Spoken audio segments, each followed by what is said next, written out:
Il più importante appuntamento per l'agricoltura italiana sicuramente è Fiera Agricola, che si è tenuta quest'anno a Verona dal 6 al 9 febbraio 2014. La Regione Veneto si è presentata con uno stand unico anche con i suoi enti Veneto Agricoltura, Avepa e ARPAV.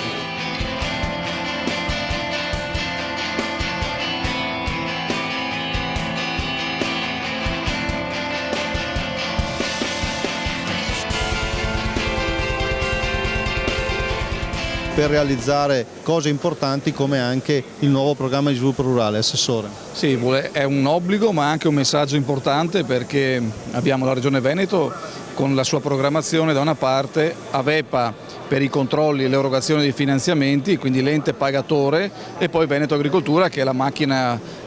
operativa legata all'innovazione, alla ricerca, alla divulgazione e alla comunicazione, che secondo noi è un organo importante per far sapere esattamente quale sarà la politica agricola per il 2014-2020 della Regione Veneto, piano sviluppo rurale e quant'altro, le grandi decisioni strategiche per il mondo agricolo. Quindi sono 1,2 milioni di euro che poi però si moltiplicano. Sì, 1-2 miliardi di euro che in qualche modo vogliono intervenire in maniera non a pioggia, scegliendo ovviamente le aziende più competitive, quelle che veramente stanno nel mercato, quelle che creano produttività, ricchezza e benessere diffusa per il territorio. Ovviamente un occhio di riguardo lo avremo come al solito per i giovani, e riteniamo che sia una categoria su cui investire moltissimo, non solamente per l'età ma anche per la freschezza nella lettura dei mercati internazionali, e poi ovviamente l'innovazione, che è un elemento determinante per la competitività, e l'aggregazione proprio per avere la possibilità di interloquire mercati internazionali, mercati globali che solo con l'aggregazione e con la dimensione possono essere affrontati.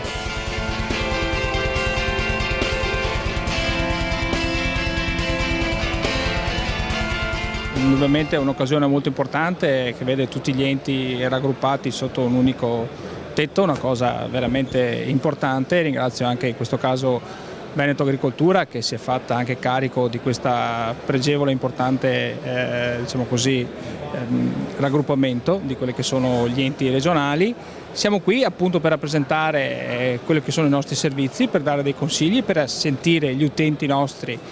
anche dei consigli da parte loro, logicamente, e siamo a disposizione anche per parlare di nuova PAC, per parlare di tutto quello che succederà dal 2014-2020 e strumenti che avranno a disposizione gli agricoltori, insomma, partendo dal presupposto che noi trattiamo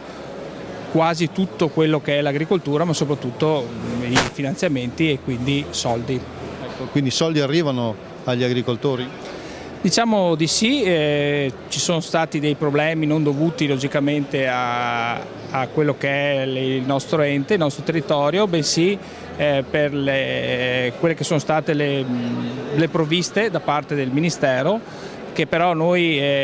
siamo riusciti comunque a pagare tutti quanti, in questo caso qua la domanda unica, 303 milioni di euro pagati con più di 5 mesi di anticipo sulla naturale scadenza che era quella del 30 di giugno 2014, quindi un grande risultato per la nostra agenzia e soprattutto per gli agricoltori che in questo momento qua è giusto che abbiano i loro soldi il prima possibile, insomma. ARPAV ha portato in particolare la sua esperienza con i bollettini agrometeo, e poi invece Veneto Agricoltura, oltre ai workshop che ha presentato con i vari progetti, ha anche tutta la sua attività di consulenza e di aiuto e di ricerca per il mondo agricolo.